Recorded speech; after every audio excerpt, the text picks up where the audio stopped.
가정부의 딸이 한낯선 남자를 데리고 집에 들어섰을 때 내 눈앞엔 수많은 댓글들이 주마등처럼 스쳐 지나갔다. 남주와 여주 둘 다 환생했네. 이번 생에는 드디어 달콤한 사랑이 시작되는구나. 여주를 괴롭히는 악녀라니 끔찍해. 남주가 골수암 때문에 수술비가 급했지 않았다면 여주의 돈을 받을 일도 은혜 갚는다는 명목으로 그녀와 결혼할 일도 없었을 텐데. 맞아. 수술 한 번이면 나을 병인데 억지로 결혼까지 하게 만들어 여주를 8년 동안 새장소 카나리아로 가두다니 너무 불공평해. 다행히 악녀 집안이 파산하면서 남주가 제 진짜 사랑을 깨닫고 이혼, 그리고 여주와 성대하게 재혼했지. 남주 진짜 대단해. 가난한 집안 출신인데도 악년의 재산을 통째로 집어삼켜 억만장자가 됐다니 통쾌하다. 나는 하교교를 곁눈질했다. 이제 그녀는 더 이상 억지로 다정한 척 연기할 필요가 없어 보였다. 그녀 곁에는 차가운 표정과 오만한 분위기를 풍기는 남자가 서 있었다. 나도 모르게 비웃음이 새어나왔다. 학비도 제대로 마련 못하는 남자, 병원비조차 감당 못하는 남자. 환생했다면서 하필이면 이렇게 시기 선택을 잘못했나?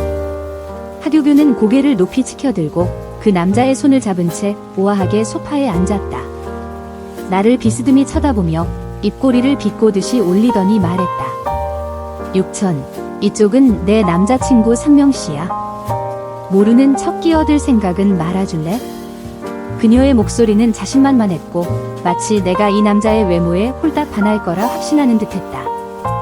눈앞에 펼쳐진 댓글들은 여전히 폭주했다. 환생하자마자 고백이라니 꿀 떨어진다. 이번엔 악녀가 방해하지 못해서 8년을 허비할 일도 없겠네. 악녀는 남주의 외모에만 끌려서 그가 돈 필요할 때 잡아둔 거야? 여주가 새장소 카나리아처럼 고생한 것도 다 그 때문이야? 진짜 악랄하다. 밖에서는 정말 잔혹한 이야기들이 오갔다. 하지만 다행히도 남주는 여주를 위해 악녀의 집안 회사를 인수한 뒤 악녀 부모에게 교통사고를 꾸미고 악녀를 정신병원에 감금하는 계획을 세웠다. 결국 그들의 성대한 결혼식은 이웃나라 공주까지 질투하게 만들었다. 진정한 상호사랑, 그야말로 죽을 만큼 달콤한 로맨스라나. 나는 눈살을 찌푸린 채 눈앞에 두 사람을 바라봤다. 남자는 등을 곧게 펴고 앉아 있었지만 싸구려 셔츠와 창백한 얼굴은 그의 거창한 분위기와 어울리지 않았다. 하교교는 한층 더 우쭐대며 모든 걸 다 예측했다는 듯한 표정을 지었다. 댓글들은 계속 쏟아졌다. 그리고 마침내 나는 깨달았다. 나는 그들의 이야기 속 악녀였다. 줄거리는 이랬다. 상명이 여자친구가 없다고 했을 때 나는 그에게 100만 원을 제안하며 치료비를 대주는 조건으로 내 곁에 있으라고 했다. 상명은 받아들였지만 그의 마음속엔 언제나 첫사랑인 하교교가 자리하고 있었다. 가정부 딸과 처남으로 들어온 남자가 몰래 불륜을 저질렀고 그 관계는 무려 8년이나 지속됐다. 내 덕분에 지위도, 돈도, 명성도 얻은 주제에 부모님이 돌아가신 후 둘은 짜고 나를 정신병원에 집어넣었다. 가짜 진단서를 꾸미고 내 집과 재산을 마음껏 착복한 채 세상에 그들의 사랑을 알렸다. 하지만 그들이 신혼여행 중 탄 비행기가 추락해 둘 다 죽어버렸고 그리고 둘은 다시 환생했다. 그들이 환생해서 가장 먼저 한 일은 이 악녀인 나에게 찾아와 영토 선언을 하는 것이었다. 나는 비웃으며 입꼬리를 올렸다. 골수암 수술비도 없는 상명. 내 돈에 기대 사는 하교교. 이런 둘이 제대로 된 환생자라니 웃기고 있네. 나는 관리인을 불러 냉정하게 말했다. 허씨, 이 둘을 당장 쫓아내세요. 하교교는 순간 굳어버렸다. 얼굴엔 분노가 번졌다. 육천. 왜 이렇게 차갑게 구는 거야? 상명씨는 요즘 몸도 안 좋은데 집세도 끝났단 말이야. 내가 여자친구니까 당연히 돌봐야지. 둘 다 쫓아내면 우리는 어디서 지내라는 거야? 나는 고개를 들고 담담히 대답했다. 입가에는 아주 연한 웃음이 맴돌았다. 알아. 그래서 둘 다 쫓아내는 거야? 하교교, 여기는 내 집이야. 이제 너도 든든한 남자친구가 생겼으니 나한테 더 이상 기대지 마. 하교교는 충격에 빠져 눈앞이 캄캄해진 듯했다. 그리고 떨리는 눈빛으로 상명을 바라봤다. 댓글창은 순식간에 수많은 물음표로 뒤덮였다. 악녀가 왜 저래? 남주만 보면 바로 사랑에 빠져야 하는 거 아니었어? 왜 스토리를 안 따라가는 거야? 남주랑 여주 지금 빈털터리인데 쫓겨나면 어디서 살아? 아마 관심 끌려고 밀당 작전 쓰는 거겠지. 조금만 기다려봐. 분명히 곧 울면서 매달릴걸. 상명은 싸늘하게 고개를 들어 나를 바라보았다. 그의 매서운 눈매는 차가운 빛을 품고 있었다. 육천, 내가 일부러 나랑 교교를 내쫓아 내 관심을 끌려는 거 다 알아. 하지만 이번 생에는 내 더러운 돈 앞에 절대 무릎 꿇지 않을 거야. 조용히 집안에 처박혀 지내면 한 자리 정도는 남겨줄게. 참, 이제 주인 방은 내가 쓴다. 내 짐은 스스로 정리해서 나가. 나는 깜짝 놀라 눈이 휘둥그레졌다. 세상엔 얼마나 많은 익명의 명석한 평론가들이 있는 걸까? 자기들이 옳다고 믿어 의심치 않는 사람들. 그 어리석은 확신이 얼마나 우스운지. 그리고 저 남자. 자기 착각에 빠져있는 남주라는 인간. 한 생을 했으면서도 머리는 비워둔 채 돌아온 걸까? 안타깝기 그지없다. 여기는 내 집이었다. 그런데 감히 나한테 방을 양보하라니? 나도 모르게 인상이 굳어졌다. 말이 필요 없었다. 나는 손을 가볍게 저었다. 즉시 대기하고 있던 전문 경호팀이 명령을 받아 하교교와 상명을 거칠게 끌어냈다. 분노 섞인 고함과 협박 소리가 귀를 찔렀지만 단단한 대문이 닫히면서 모든 소음이 깨끗이 차단되었다. 나는 곧장 하교교에게 줬던 서브 카드도 정지시켰다. 이제 그녀는 단 한 푼도 쓸 수 없을 것이다. 옆에서 상황을 지켜본 내 절친, 육혜가 기쁜 얼굴로 다가왔다.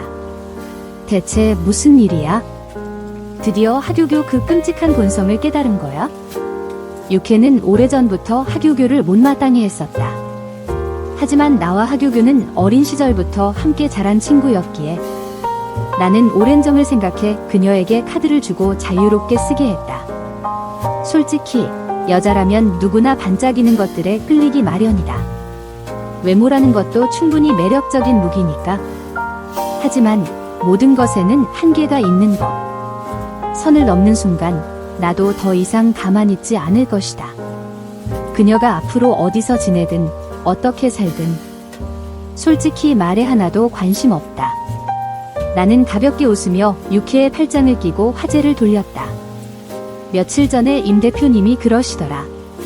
찰록 스튜디오에 새로 들어온 보석이랑 옷이 정말 예쁘다고. 우리 가서 한번 구경할래? 마음에 드는 거 있으면 내가 살게. 육혜는 환하게 웃으며 눈을 초승달처럼 접었다. 6천 최고야. 그럼 나 정말 감사히 얻어갈게. 아, 맞다. 오늘 우리 오빠 귀국했거든. 좀 이따 오빠한테 우리 데리러 오라고 해야지. 나는 고개를 끄덕였다. 그때였다. SNS 댓글창이 다시 폭발하기 시작했다. 오늘 밤 남주 환영 파티 절대 놓치면 안 돼. 남주랑 여주가 남부랑 연결만 되면 전생의 영광 재현 가능. 헐, 남주가 여주 데리고 쇼핑 갔대. 진짜 재벌 포스 뿜뿜. 비록 찰록 스튜디오는 악녀 소유지만 어차피 남주 손에 넘어갈 운명이야. 드레스 몇 벌 빌리는 게 뭐 대수라고. 찰록 스튜디오, 내 소유의 고급 패션 스튜디오. 거기서 옷을 빌리겠다고? 나는 고개를 들어 아래층을 내려다봤다. 거기에는 팔짱을 낀 채 당당하게 스튜디오로 들어오는 하교교와 상명이 있었다. 상명은 주변을 둘러볼 생각도 없이 매장 직원에게 명령했다. 최신 드레스 전부 가져와. 그리고 교교 아가씨는 당장 메이크업실로 데려가. 하교교 역시 아무런 머뭇거림 없이 위층으로 올라가려 했다. 하지만 임 매니저가 재빠르게 그 길을 막아섰다. 죄송합니다. 현재 위층에는 귀빈이 계십니다. 두 분께서는 잠시 1층 라운지에서 기다려 주십시오. 하교교는 얼굴을 찌푸리며 불쾌감을 드러냈다. 나보다 중요한 손님이 어디 있어? 내가 누군지 몰라? 임 매니저는 얼굴이 하얗게 질려 식은땀을 뻘뻘 흘렸다. 그리고 급히 나를 찾아와 상황을 보고했다. 이 매장은 전적으로 내 소유였다. 1층은 고급 주얼리와 드레스를 진열하는 공간. 2층은 오직 나만을 위한 개인 공간이었다. 나는 아무렇지 않게 대답했다. 쇼핑하러 왔다면 손님이야? 정해진 절차대로 응대하고 정상가로 결제받아. 지불 못하면 경찰 부르면 돼. 임 매니저는 고개를 연신 끄덕이며 바로 1층 VIP룸으로 하교교를 안내했다. 나는 육회와 함께 새로운 제품들을 고르며 틈틈이 아래층을 흘끗 내려다보았다. 두 아마추어 배우들이 어떤 쇼를 벌이는지 보는 것도 꽤 재미있었다. 우리가 쇼핑을 마치고 1층으로 내려왔을 때 직원들이 하교교와 상명의 앞을 막아서는 장면이 눈에 들어왔다. 죄송합니다, 하 아가씨. 오늘 결제하실 금액은 총 58만 2천 원입니다. 어떤 방법으로 결제하시겠습니까? 하교교는 놀라 눈을 부릅뜨며 날카로운 목소리로 소리쳤다. 내보고 결제하라고? 나 누군지 몰라? 항상 외상으로 다녔는데? 직원은 공손하게 답했다. 죄송합니다, 하 아가씨. 현재 매장 방침이 변경되어 외상 결제는 불가합니다. 현장에서 바로 결제 부탁드립니다. 하교교는 짜증 섞인 얼굴로 검은 카드를 꺼냈다. 그러나 결제기를 통과하자마자 계좌가 정지되었다는 안내 메시지가 떴다. 그제야 하교교는 당황하기 시작했다. 말도 안 돼. 이 카드 6천 거였는데. 그녀는 고개를 들었고 마침내 내 차가운 시선과 마주쳤다. 그 순간 SNS에는 또다시 악의적인 댓글들이 쏟아지기 시작했다. 악녀 진짜 치사하다. 고작 50몇만 원 가지고 따지냐? 전생에도 돈으로 남주 여주를 갈라놓더니 이번 생도 똑같네. 사랑은 주는 거야? 계산만 하는 여자가 남주 마음을 얻을 리 없지? 나는 이 현실을 누구보다 잘 알고 있었다. 그리고 이 어처구니없는 이야기 속 남주인 상명 역시 나를 그렇게 보고 있었다. 그는 하교교를 향한 척하면서도 모든 말을 나에게 겨눈 듯 말했다. 괜찮아, 교교야. 세상엔 괜히 트집 잡는 인간들이 있기 마련이지. 카드 하나 막아놓고 결혼 강요할 수 있을 거라고 착각하는 건 웃기잖아? 어차피 그렇게 궁상 떠봤자 어느 남자도 눈길 주지 않을 거야. 그러더니 그는 교활한 미소를 지으며 말을 이었다. 근데 오늘 밤 파티는 정말 중요하니까. 교교야, 일단 이 목걸이 맡겨서 돈 마련하자. 넌 이 목걸이를 정말 아끼는 거 알지만 오늘 밤만 넘기면 다시 마음껏 쓰게 해줄게. 그때 가서 목걸이 다시 찾아오면 되잖아. 상명은 하교교의 머리를 다정하게 쓰다듬으며 위로하는 척했다. 나는 그 뻔뻔함에 기가 막혀 할 말을 잃었다. 주인 눈앞에서 내 소유인 목걸이를 담보로 잡자고 논의하다니. 진짜 염치라는 게 없는 인간이었다. 하지만 옆에 있던 육회가 나보다 한 발 빨랐다. 그녀는 단숨에 하교교의 목에 걸린 목걸이를 낚아챘다. 양심은 어디다 팔아먹었냐? 이 목걸이는 6천 거야? 당장 돌려놔. 하교교는 분노에 찬 눈으로 나를 노려보았다. 그 눈빛은 당장이라도 나를 태워버릴 듯했다. 6천, 지금 너 때문에 난 갈 집도 없는데 예전에 내가 나에게 줬던 목걸이마저 빼앗아 가려는 거야? 나는 냉담하게 대답했다. 선물은 선물일 뿐 원래 내 거였으니까. 어떻게 처분하든 내 자유야. 그리고 나는 부드럽지만 서늘한 목소리로 다시 한번 상기시켰다. 하교교, 그 목걸이는 세계 최고의 주얼리 디자이너가 나를 위해 단 하나만 제작한 작품이야. 심지어 내 이니셜까지 새겨져 있다고. 당시 내가 예쁘다고 해서 며칠만 착용하게 해달라고 부탁했을 때 나는 허락했지. 하지만 단 한 번도 선물로 준 적은 없어. 나는 그녀의 눈을 똑바로 바라보며 단호하게 말했다. 끝까지 돌려주지 않겠다면 경찰을 부를 수밖에 없겠네. 하규규의 얼굴은 금세 어두워졌고 더 이상 나와 다툴 얼굴도 남아있지 않았다. 나는 그 틈을 타 그녀가 착용하고 있던 다른 장신구들까지 싹 다 회수해버렸다. 결국 그녀는 빈손이 되었다. 눈치 빠르기로 유명한 임 매니저가 바로 끼어들었다. 두 분, 이제 결제하셔야 할 시간입니다. 그의 목소리에는 숨길 수 없는 의미심장함이 담겨 있었다. 결제 불가 시 물품은 모두 반환해 주셔야 합니다. 하규규는 다급하게 상명의 소매를 붙잡으며 불안한 얼굴로 말했다. 아민, 아직 돈 있지? 빨리 결제해. 평소에 그렇게 돈 많다고 했잖아. 하지만 그 순간 그녀도 깨달았다.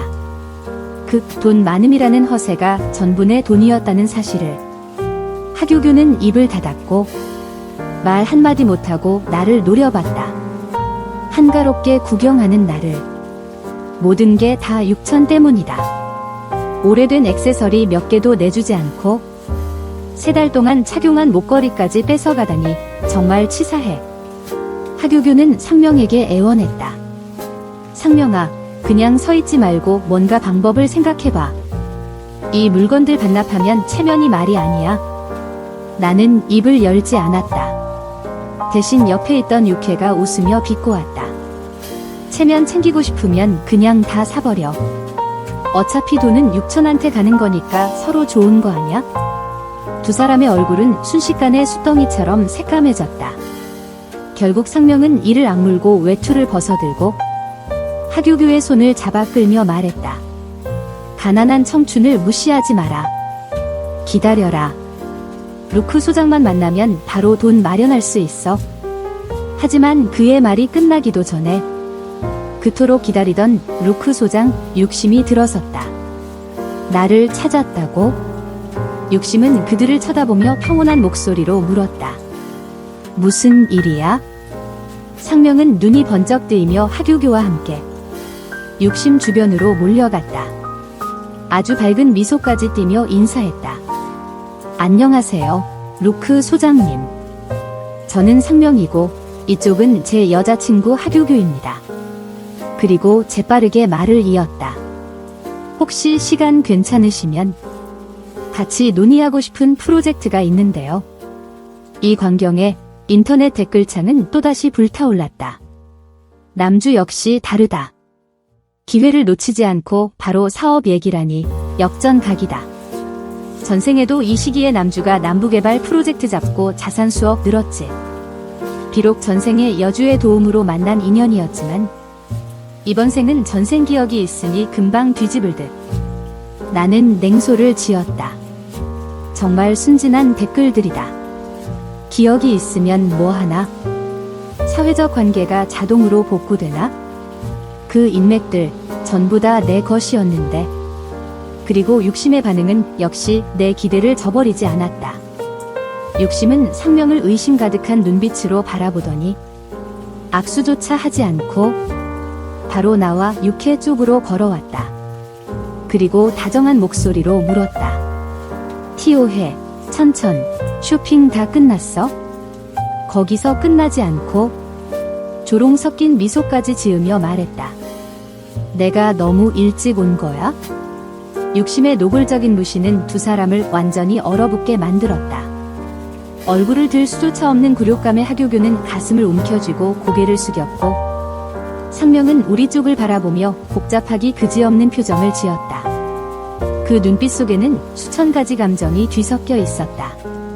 이들은 여전히 전생의 화려한 환상 속에 갇혀 있는 듯했다. 스스로를 명문가 출신 귀공자, 귀녀라 착각하며 오만하게 군다. 하지만 참으로 애처로운 것은 그 모든 부와 지위가 사실은 나, 육천이 만들어준 것이라는 사실을 완전히 망각하고 있다는 점이었다. 나에게서 온 돈을 무시하면서도 나로부터 제공받은 편안함과 사치를 놓지 못하는 그들.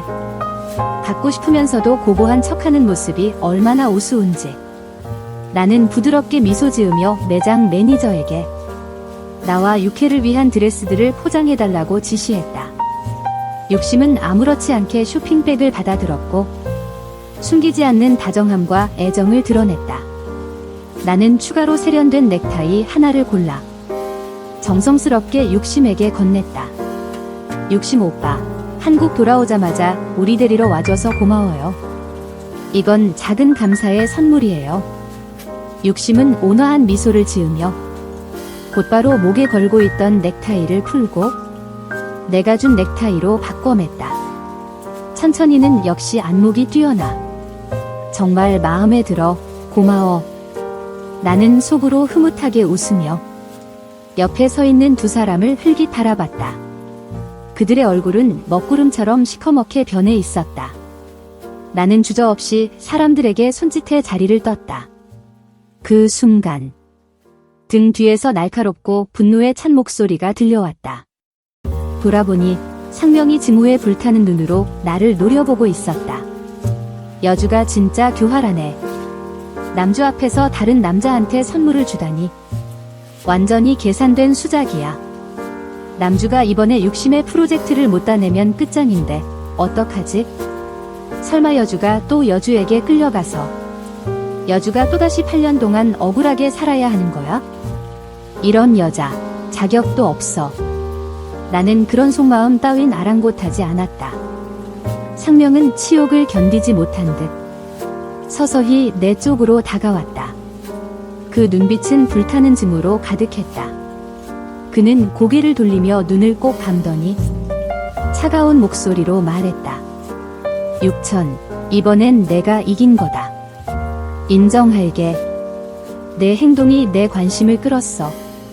넌 나를 남자친구로 만들고 싶은 거겠지. 육심 프로젝트에 참여시켜준다면 너랑 밥 한 끼 정도는 생각해볼게.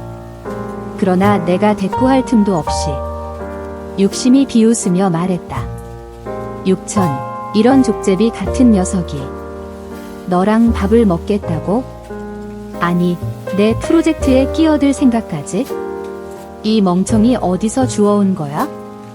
육심의 신랄한 조롱에 상명은 그 자리에서 얼어붙었다. 나는 웃음을 참으며 부드럽게 답했다. 아마 우리 집 가정부 딸의 남자친구였던 것 같아요. 별로 친하지는 않고요. 참, 여변 매장도 제 소유인데 계속 쇼핑할까요? 상명은 초라한 모습으로 내가 마음껏 물건을 쓸어 담는 모습을 바라볼 수밖에 없었다. 전생에서 고개 숙이며 비굴하게 살아야 했던 기억들이 생생하게 떠오르는 듯했다. 그 굴욕감은 지금 이 순간 더욱 선명하게 되살아났다. 상명의 얼굴은 순식간에 핏기 없이 창백해졌다. 육천, 날 도와줘. 상명은 힘없이 외쳤지만 곧 쓰러져 바닥에 털썩 주저앉았다. 그가 눈을 떴을 때 병원 침대 위였다. 곁에는 하교교가 서 있었다. 그녀는 끊임없이 불평했다. 왜 하필 그 타이밍에 쓰러지는 거야? 너 때문에 매장 직원들이 나를 사기꾼 보듯 쳐다봤다고. 내가, 하교교가 그딴 모욕을 당할 사람이야? 하교교, 넌 평생 널 아껴주겠다고 약속했었잖아. 상명은 고개를 떨구고 팔에 꽃을 린 거를 멍하니 바라봤다. 그가 이 생에서 꿈꾸었던 것은 육천에게 당했던 모든 수치와 모욕을 갚아주고 그녀를 절망 속에 빠뜨리는 것이었다. 하지만 겨우 몇 시간 만에 그 모든 꿈은 비눗방울처럼 터져버렸다. 문득 그는 오래전 기억을 떠올렸다. 육천과 처음 만났을 때 그 역시 한 번 쓰러진 적이 있었다. 그때 육천은 직접 그를 병원으로 데려가 곁에서 정성껏 돌봐주었다. 천금 같은 손으로 서툴게 깎아준 사과, 우스꽝스러운 그 모양, 그 기억이 불쑥 가슴을 파고들었다. 상명은 깊은 허탈감에 빠진 채 눈을 감고 깊은 잠에 빠져들었다. 적어도 오늘 밤은 길거리에서 자지는 않아도 되겠지. 한편 남주의 불쌍함을 동정하는 수많은 댓글이 쏟아지는 가운데 나는 임 매니저에게서 한 통의 전화를 받았다. 네, CCTV 다시 한번 꼼꼼히 확인하세요. 혹시 귀중품이 없어졌을 수도 있으니까요. 나는 전화를 끊고 와인 잔을 들었다. 육심을 향해 물었다. 육심 오빠, 이번에 귀국한 이유가 일이에요? 응, 남부 쪽 프로젝트를 직접 챙겨야 해서. 나는 고개를 끄덕였다. 한때 상명에 대해 경고할까 고민했지만 곧 생각을 바꿨다. 육심은 나보다 6살이나 많고 젊은 시절부터 가문의 사업을 이끌어온 사람이다. 그런 육심이 상명 같은 어리석은 인간에게 속을 리가 없었다. 나는 고급 와인을 한 모금 머금고 혀끝에 퍼지는 매콤한 풍미를 음미한 뒤 천천히 말을 이었다. 이번 프로젝트가 끝나면 더는 해외로 나가지 않을 거야. 아마 국내에 남아 내 커리어를 쌓아가려 해. 그 말을 들은 네티즌들의 반응은 그야말로 폭발적이었다. 어라, 이번 전개 뭔가 이상한데요? 전생에서는 육심이 남부지역 프로젝트를 끝낸 후 바로 해외로 떠나 커리어를 쌓았잖아요. 그런데 이번에는 국내에 남겠다고요? 이러면 남주인공 성공 길 막히는 거 아니야? 희미한 기억 속에서 육심은 한때 서브 여주에게 호감을 가졌었다. 그가 귀국했을 때 서브 여주가 이미 남주 곁에 있다는 사실을 알고서 아예 미련 없이 떠났던 것. 하지만 지금은 남주와 서브 여주의 관계가 끝난 상태. 스토리가 크게 틀어지기 시작한 것일까? 안 돼. 육심이랑 서브 여주가 이어지면 남주랑 본 여주는 어떻게 되는 거야? 남주 아직 억만장자도 못 됐는데. 나는 그들의 상상력 넘치는 댓글들을 보며 웃음을 참을 수 없었다. 내가 굳이 상명, 그들이 말하는 남주 같은 사람을 사랑해야만 하나? 그저 그를 성공시키기 위해 이용당하는 도구가 되어야만 하나? 수십억 자산을 손에 쥔 내가 이보다 훨씬 나은 사람을 찾지 못할 리 없잖아. 육심에 대해 네티즌들이 떠드는 이야기는 반은 믿고 반은 흘려들었다. 상류 사회에서 여성과 거리를 두는 사람으로 정평이 난 육심이다. 루커를 통해 가까워진 사이라고 해서 당연히 그와 연애 감정이 있다고 단정 짓는 건 억측에 불과했다. 화려한 파티가 끝난 후 나는 문득 기분이 좋아져 SNS에 글을 올렸다. 9장의 사진을 콜라주해 오늘 밤의 찬란하고 호화로운 순간들을 기록했다. 그로부터 얼마 지나지 않아 하교교 또한 SNS에 글을 올렸다. 사진 속 그녀는 상명의 손을 꼭 쥐고 눈빛은 행복과 사랑으로 가득 차 있었다. 그 아래 달린 캡션. 우리가 함께라면 어떤 어려움도 이겨낼 수 있어. 댓글란은 폭소의 도가니였다. 서브 여주가 대체 무슨 착각을 하는 거야? 본주랑 본여주가 파티에 못 오게 막으면 둘을 갈라놓을 수 있다고 생각했나봐? 진짜 눈물나게 웃긴다. 나는 한쪽 눈썹을 치켜올리며 속으로 중얼거렸다. 그래? 과연 상명의 고륙종병이 얼마나 더 버틸 수 있을까? 하지만 예상치 못한 일이 벌어졌다.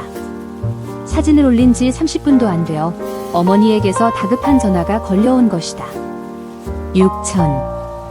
요즘 내 태도가 점점 심해지는구나. 작은 교가 내게 좋은 친구를 소개해주려고 했을 뿐인데 어쩌다 그렇게 무례하게 사람을 내쫓니? 나는 눈살을 찌푸렸다. 어딘가 이상했다.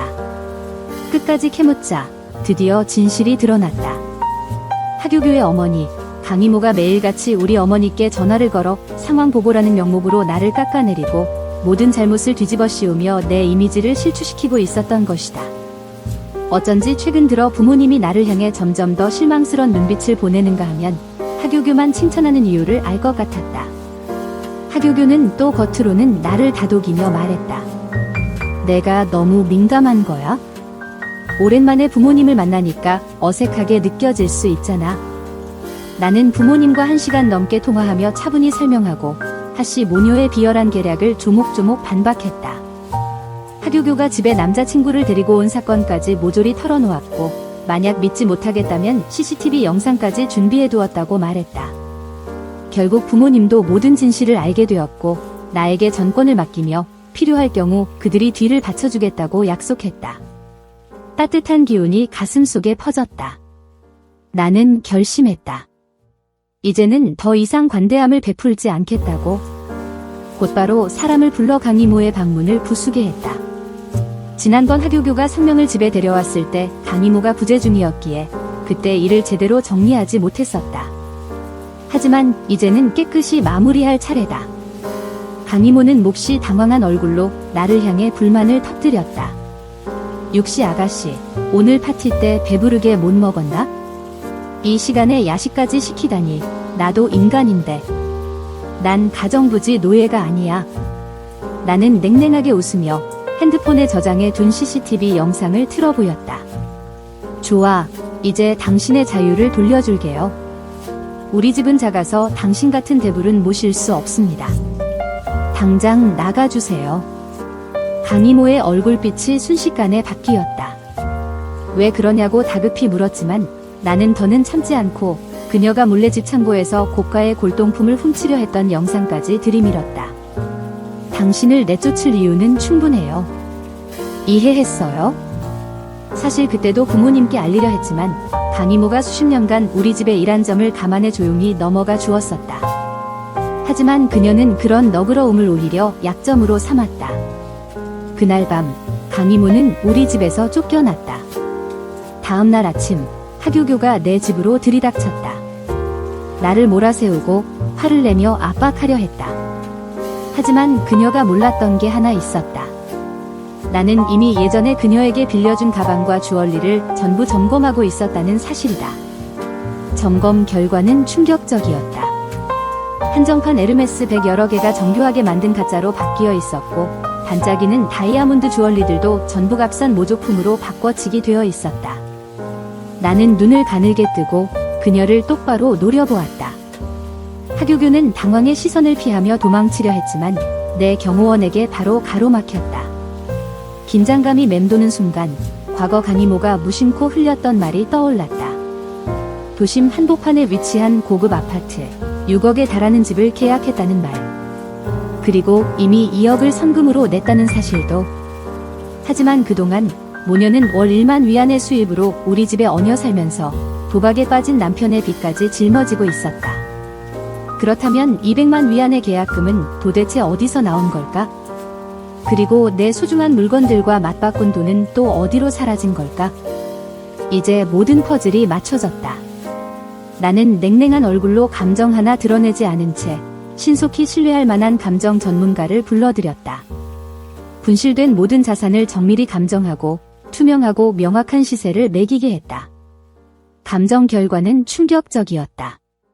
총 손실액이 무려 258만 위안에 달했다. 나는 이 숫자를 깔끔하게 260만 위안으로 올렸다. 언제 갚을 생각이야? 나는 하교교를 냉정하게 추궁했다. 하지만 그녀의 반응은 내 예상과 완전히 달랐다. 죄책감은커녕 얼굴을 붉히며 소리를 질렀다. 6천. 내가 사랑하는 사람이 날 좋아해서 그렇지. 질투심에 나를 물어뜯는 거잖아. 그 물건들은 원래 내 거야. 내가 어떻게 처리하든 무슨 상관이야? 내가 뭔데 돈을 내놓으라고 하는 건데? 인터넷 커뮤니티에서는 나를 향한 비난이 쏟아지기 시작했다. 전생에서는 조연이 주인공한테 고가의 방 하나를 통째로 선물했잖아? 그런데 남주가 자기 안 골랐다고 배신한다고? 진짜 표리부동한 차가운 여우 같네. 조연 정신머리 있냐? 남주가 이 사실 알면 바로 손절할걸? 나는 냉소적으로 웃으며 하교교 얼굴 앞에 영수증을 내밀었다. 그 모든 물건은 전부 내 카드로 결제한 거야? 소유권은 단 한 번도 내게 넘어간 적 없어. 한 달, 딱 한 달 안에 변제해. 그렇지 않으면 법정에서 보자. 나는 더 이상 그녀와 시간을 낭비하고 싶지 않았다. 즉시 하교교를 저택에서 쫓아내라고 명령했고 변호사에게 모든 처리를 맡겼다. 하교교와 얽힌 일을 깨끗이 정리했지만 마음 한켠에는 여전히 불쾌감이 남아있었다. 그때 육심이 저녁 식사를 제안했다. 그는 남부지역에서 진행할 유망한 프로젝트에 대해 함께 협력하자고 했다. 돈이 들어올 기회라면 마다할 이유가 없었다. 식사를 시작한 지 얼마 지나지 않아 또다시 인터넷에는 이상한 여론이 퍼지기 시작했다. 진짜 너무하다. 남주가 조연한테 양보해야 해? 남주는 지금 고람 투병 중인데 수술비도 없어. 우린 그냥 남주랑 여주가 서로 사랑하는 걸 보고 싶을 뿐인데 왜 이렇게 괴롭히는 거야? 나는 눈살을 살짝 찌푸렸다. 상황 파악도 채 끝나지 않았을 때 상명이 나타났다. 그는 주머니에 손을 찔러 넣은 채 나를 내려다보며 미움과 경멸이 섞인 눈빛을 던졌다. 6천, 인정할게. 넌 참 능력 있어. 그는 잠옷거만하게 입을 열었다. 내가 날 사랑해서 일부러 방해하고 하규규를 공격하는 거 다 알아. 자기 확신에 가득 찬 어조로 말을 이어갔다. 이렇게 하자. 어제 내가 제안한 거 아직 유효해. 내가 내 치료비를 대주면 내가 병이 나은 후에 억지로라도 하규규랑 헤어지고 내 남자친구 노릇 3년 해줄게. 상명은 잠시 말을 멈췄다. 마치 이런 제안을 내놓는 것조차 엄청난 굴욕인 듯 이를 악물며 덧붙였다. 단 3년. 그 이상은 절대 안 돼? 나는 웃음을 터뜨리고는 되물었다. 내가 언제 너를 좋아한다고 했지? 상명은 스스로를 믿어 의심치 않는 얼굴로 말했다. 말 안 해도 알아. 6천, 난 널 잘 알아. 날 처음 본 순간부터 넌 사랑에 빠졌어. 그리고 온갖 수를 써서 이간질하려 했지? 그가 말을 마치기도 전에 욕심이 성큼 다가와 나를 자신의 등 뒤로 감쌌다. 그는 불쾌한 표정으로 상명을 노려봤다. 또 너야? 정신병원에서 탈출한 건가? 아무도 못 잡았어? 상명의 얼굴에서 웃음기가 사라졌고 목소리까지 싸늘하게 변했다. 욕심, 이건 나와 6천 사이 문제야. 내가 끼어들 일 아니야? 나는 피식 웃으며 상명을 향해 차갑게 쏘아붙였다. 내가 뭔데? 곧바로 또다시 남자 주인공을 찬양하는 댓글들이 쏟아졌다. 나는 고개를 절레절레 흔들며 한숨을 내쉬었다. 상명은 여전히 자신의 처지를 받아들이지 못하는 듯했다. 욕심에게 무시당한 일로 자존심이 상해 있었지만 그는 아직도 자신이 무일푼의 병약한 몸으로는 나와 맞설 자격조차 없다는 현실을 깨닫지 못한 듯했다. 나는 6천을 쫓아다니는 사람이라는 이유로, 그리고 우리 가문과 육가가 오랜 친구라는 이유로 당당히 행동할 수 있었다. 욕심은 단 한마디로 상황을 깔끔히 정리했지만 나는 상명의 자아 도취를 너무 얕봤다. 그는 아직도 스스로를 지나치게 고평가하고 있었다. 상명은 비웃는 듯한 표정을 지으며 입을 열었다. 6천, 내가 나와 하규교 사이를 질투해서 일부러 욕심을 이용해 나를 자극하려는 거 다 알아. 걱정 마. 나는 신경 쓰지 않아. 전에 말한 조건은 여전히 유효해. 나는 그의 말을 단호하게 끊었다. 필요 없어. 내 말투에는 노골적인 혐오와 경멸이 섞여 있었다. 넌 잘생겼을지 몰라도 가난하고 한심해. 내가 눈이 멀지 않는 이상 너 같은 놈한테 관심 둘 일 없어. 가난하지만 잘생겼다는 내 마른 상명의 자존심을 정통으로 후려쳤던 모양이다.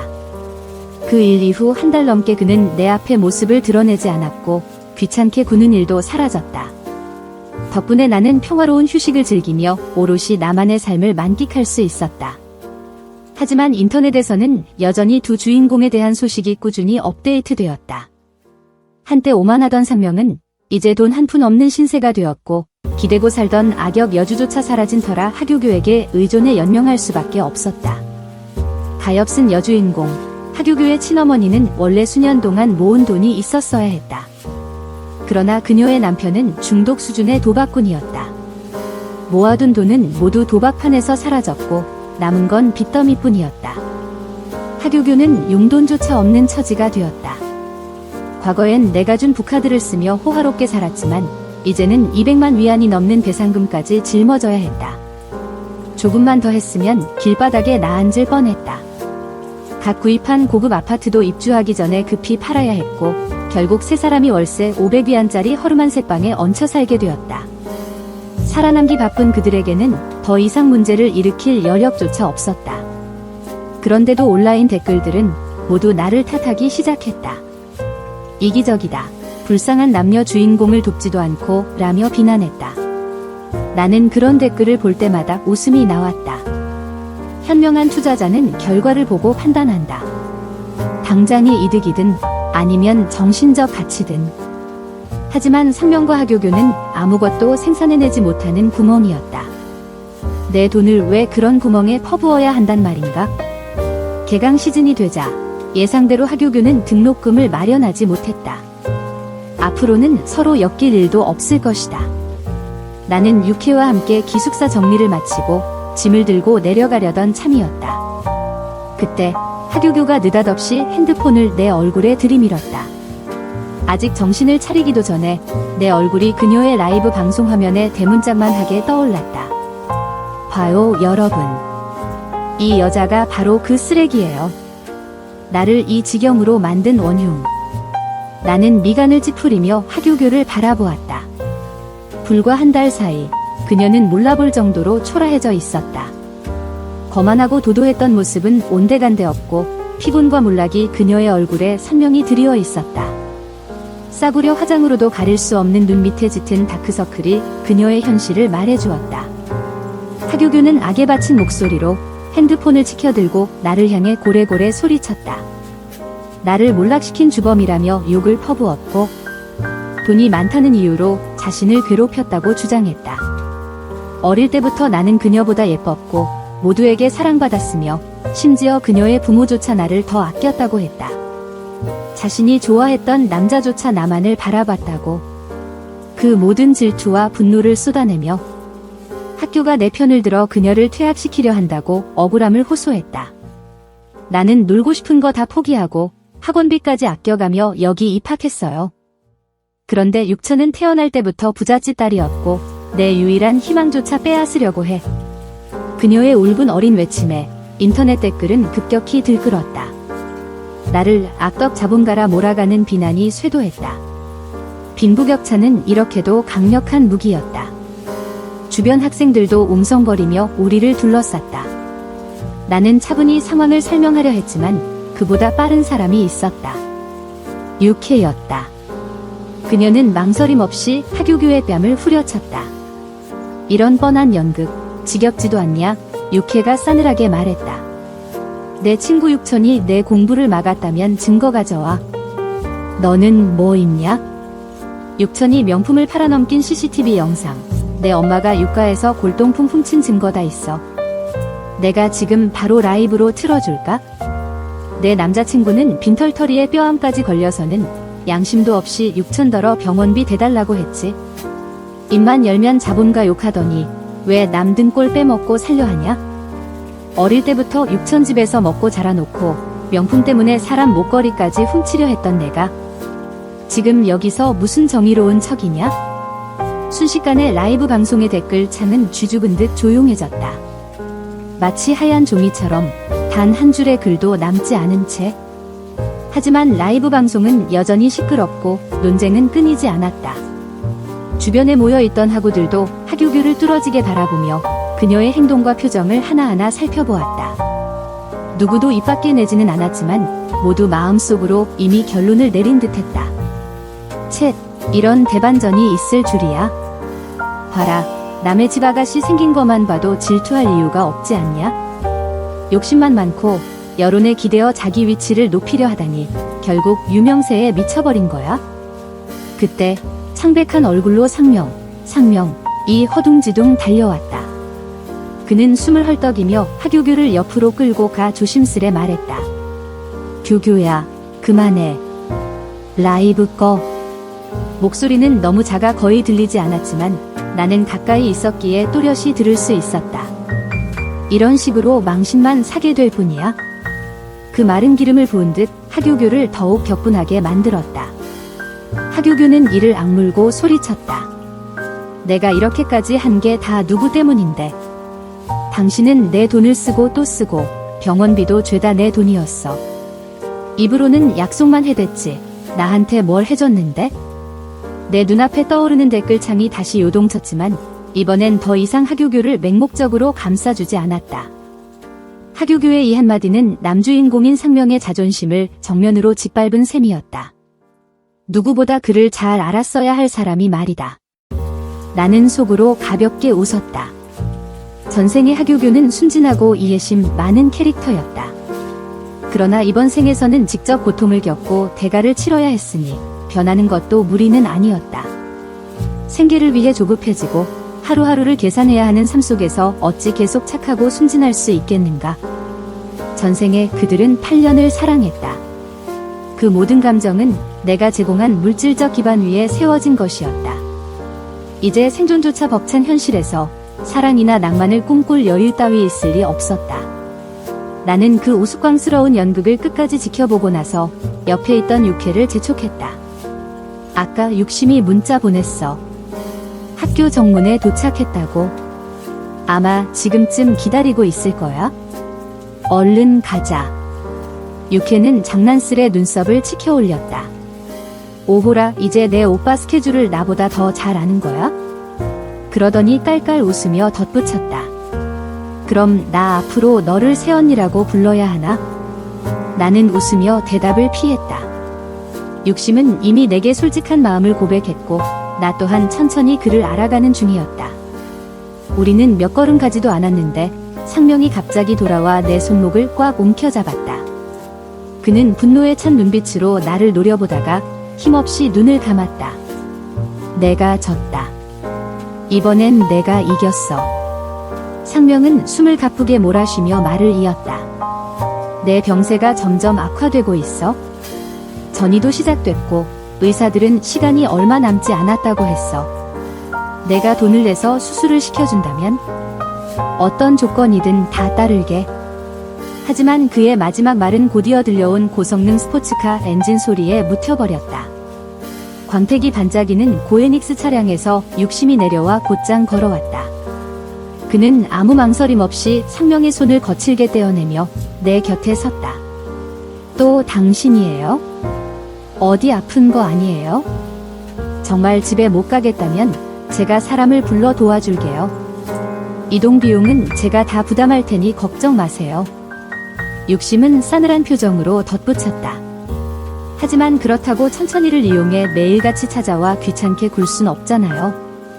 상명은 얼떨떨한 표정으로 육심의 차를 바라봤다.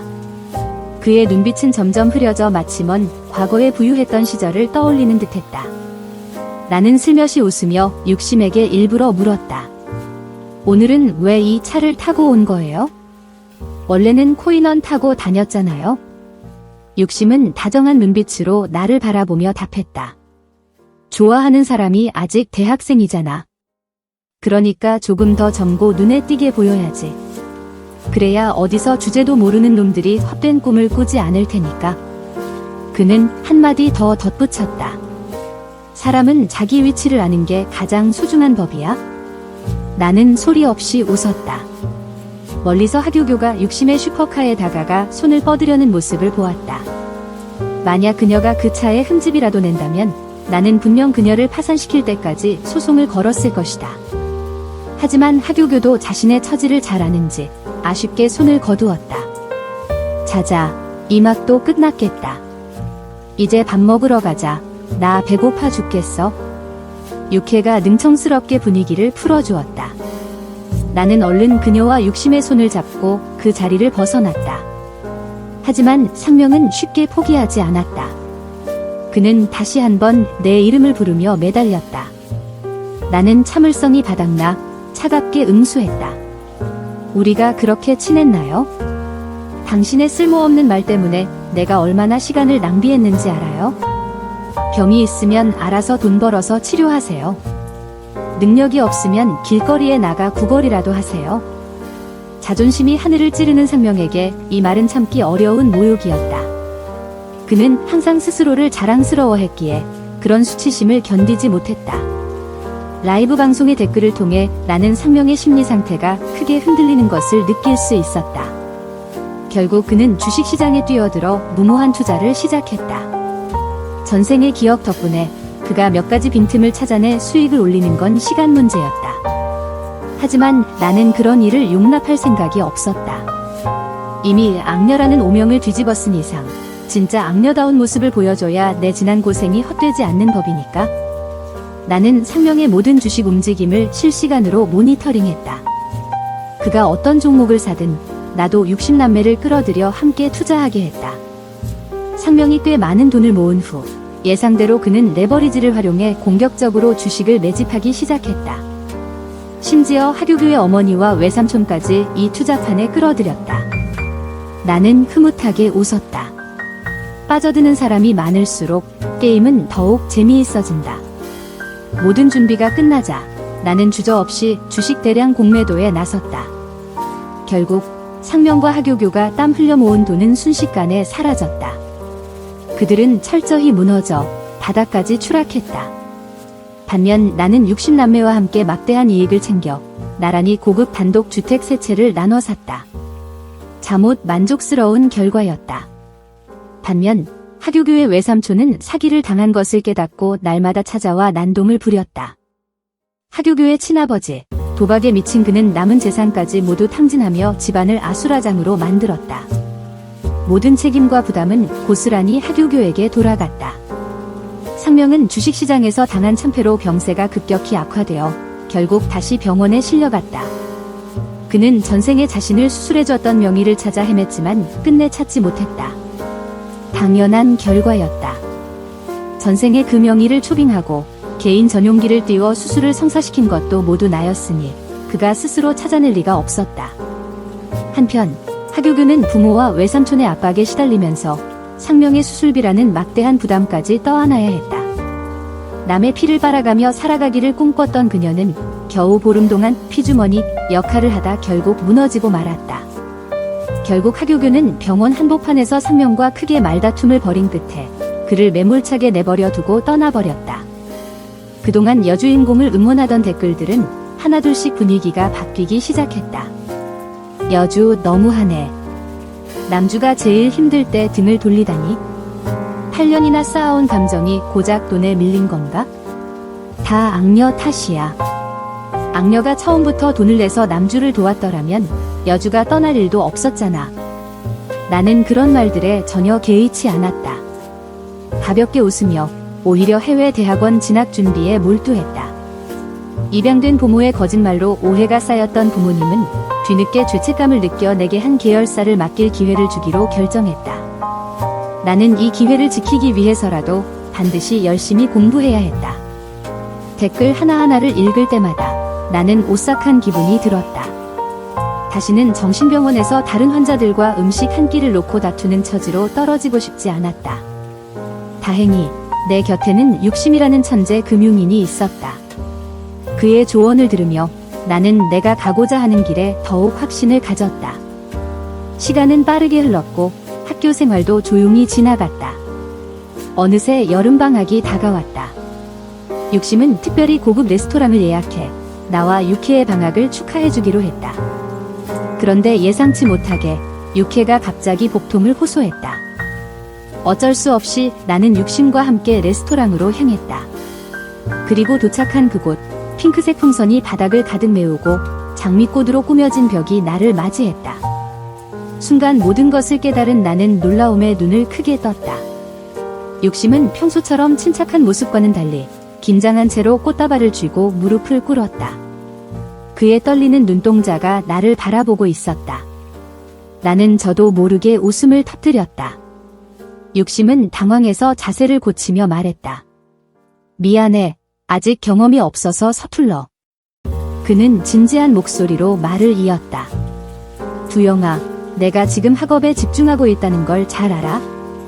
연애가 방해가 될까봐 그동안 고백도 참아왔어. 그냥 육혜 오빠라는 핑계로 곁에 남아있었지. 사실 난 믿고 있었어. 내가 더 뛰어난 모습을 보여주고 내 앞에 오래 머물다 보면 결국 내 눈에는 나만 보이게 될 거라고. 하지만 하루가 멀다 하고 학교로 배달되는 내 펠레터 소식을 듣고 나서는 정말 두려워지더라. 아, 그런 거였어? 나는 웃으며 그의 꽃다발을 받아들었다. 잠깐이었지만 이 순간이 로맨틱한 청혼처럼 느껴졌다. 그러나 육심의 진심 어린 고백은 가볍지 않았다. 지난 반년 동안 그는 끊임없이 내 곁에 머물며 다정한 관심을 쏟아주었다. 해외 유학으로 바빴던 그가 1년에 겨우 한두 번 귀국할 때마다 우리는 점점 더 가까워졌다. 과거에 나를 이용만 하던 상명과는 달리 욕심은 정말 완벽했다. 나는 그의 진심을 거절할 이유를 찾을 수 없었다. 나는 미소를 머금고 고개를 끄덕이려던 찰나 갑자기 부엌 쪽에서 초라한 그림자가 휘청이며 뛰쳐나왔다. 나 반대야. 순간 라이브 댓글이 떠오르며 나는 그 사람이 상명임을 알아챘다. 지난 반년 동안 그와 하교교에 관한 댓글이 가끔 눈에 띄었지만 불쌍하다, 힘들게 돈 번다 같은 단어만 스쳐 지나갔다. 내 삶이 안정되어 있었기에 그들의 불행을 딱히 신경 쓰지도 비웃지도 않았다. 그저 읽고는 금세 잊어버렸을 뿐이었다. 하지만 지금 내 눈앞의 상명은 내가 상상했던 것보다 훨씬 더 처참했다. 그는 땀에 흠뻑 젖은 채 비틀비틀 걸었다. 다크서클이 얼굴을 덮을 듯 짙게 내려와 보는 사람조차 숨이 막힐 정도였다. 그의 손에는 힘없이 흔들리는 풍선 하나가 들려 있었다. 마치 어둠 속에서도 작은 희망을 붙잡으려는 듯했다. 6천, 듣고 있지? 나 반대야. 나는 숨을 삼키며 차갑게 입을 열었다. 당신이 찬성하든 반대하든 나와는 아무 상관없어요, 상명씨.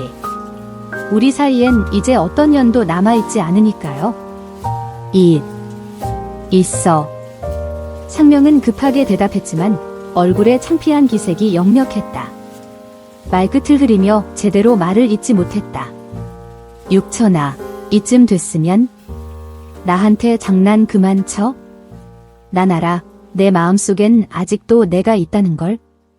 내 병은 더 이상 버티기 힘들어. 하교교랑도 이미 정리했어. 그러니까 내 남자친구가 되어줄게. 그는 이를 악물고 증오가 어린 눈빛으로 나를 노려보며 덧붙였다. 설령 셋이서라도 말이야. 나는 할 말을 잃었다. 그때 욕심이 재빨리 내 앞을 가로막으며 단호하게 말했다. 그럼 더더욱 안 되지? 천천히랑 나는 전통적인 사람이라 그런 문란한 관계는 절대 용납 못해. 우리 가족도 마찬가지야. 나는 욕심의 말에 고개를 끄덕였다. 조금 전까지 감돌던 로맨틱한 분위기는 완전히 깨져버렸다. 더 이상 상명에게 신경 쓸 기분조차 들지 않았다. 게다가 화면에 또다시 댓글이 올라오기 시작했다. 남주인공 상명에게 동정하는 철학적인 댓글들이 줄을 이었다. 나는 그 광경이 못마땅했다. 그래서 욕심에게 제안했다. 우리 다른 데로 가서 다시 축하하자. 결국 상명은 욕심이 부른 사람들에게 강제로 식당 밖으로 끌려나갔다. 그나마 힘들게 구했던 일자리도 아마 이번 일로 날아가 버렸을 것이다. 하지만 만약 내가 이사를 한 덕분에 하교교와 다시 마주치게 될 줄 알았다면 죽어도 이사하지 않았을 거다. 하교교는 뻔뻔한 얼굴로 내게 달라붙어 과거의 연애담을 끊임없이 늘어놓았다. 그러나 그녀의 구구절절한 변명은 한 통의 전화로 허무하게 끊겼다. 하교교는 불쾌한 표정으로 전화를 받았다. 누구야? 나 지금 바쁜데. 뭐? 응급실. 뭐라고? 상명이 또 실신했다고? 그게 나랑 무슨 상관인데? 우리 이미 오래전에 끝났어. 그녀는 툴툴거리며 전화를 끊더니 아무렇지도 않은 얼굴로 다시 내게 들러붙었다. 화면에 띄워진 댓글들은 더 이상 참지 못하고 폭발했다. 그래도 8년을 함께한 사이인데, 병원에서 전화까지 왔는데 한 번 가보지도 않다니. 행복할 때만 함께하고 힘들 때는 버리고, 이런 사랑은 정말 우습다. 전생에서 다시 태어난 걸 후회하고 있을까? 이번 생은 정말 참혹하다. 나는 상명과 하교교가 후회하는지 어떤지는 모르겠지만 분명한 건 나는 지금의 선택에 아주 만족하고 있다는 사실이었다. 사람은 결국 자신이 뿌린 대로 거두게 되어 있다. 자기 것이 아닌 걸 억지로 빼앗으려 하면 그 대가는 반드시 돌아오는 법이다. 하교교가 끝까지 나를 귀찮게 하려는 걸 알아챈 나는 결국 가게 주인을 불렀다. 그리고 하교교가 저지른 과거의 모든 일들을 낱낱이 폭로했다. 어차피 나는 이미 악녀로 낙인 찍힌 몸. 그렇다면 끝까지 악녀답게 가기로 했다. 괜히 시비를 걸어온 그녀가 잘못이지. 결국 하규규는 현장에서 바로 해고당했다. 그제야 비로소 나와 육심은 아무 방해 없이 대화를 이어갈 수 있었다. 한편 상명은 주변의 소란스러운 소리에 간신히 눈을 떴다. 익숙한 천장이 눈에 들어오자 그는 자신이 아직 살아있다는 사실에 잠시 안도했다. 전생에서 겪은 죽음의 공포는 여전히 그의 뇌리에 깊게 새겨져 있었다. 죽음은 두려웠다. 하지만 이렇게 살아가는 것은 죽음보다도 더 끔찍했다. 곧 간호사가 그의 깨어남을 알아차리고 달려왔다. 언제나 그렇듯 그녀는 그의 위중한 건강 상태를 강조하며 수술의 시급성을 부각시키고 자금을 마련하라고 재촉했다. 심지어 룸메이트까지 마음씨 좋게 조언을 건넸다. 온라인 플랫폼을 통해 모금 운동을 해보라는 제안이었다. 그러나 상명은 도저히 자신의 자존심을 내려놓을 수 없었다. 전생 그는 유가의 사위가 되는 선택으로 자존심의 치명상을 입었다. 이번 생에서는 그저 바르고 당당하게 살고 싶었다. 하지만 현실은 그의 바람을 무참히 짓밟았다. 그는 스스로를 혐오하며 끝없는 의심의 수렁에 빠져들고 있었다. 병원이 하규규에게 여러 차례 연락을 시도했지만 아무런 소식이 없다는 사실을 알게 된 순간 전생의 기억들이 물밀듯이 밀려왔다. 병상 옆에 조용히 앉아 묵묵히 자신을 돌봐주던 육천의 모습이 선명하게 떠오르며 상명은 가슴 깊은 곳에서부터 깊은 후회를 느꼈다. 어쩌면 육천이 그렇게 나쁜 선택은 아니었을지도 모른다. 자존심이 생명보다 중요한 걸까? 죽음 앞에서는 과연 그것이 무슨 의미가 있을까?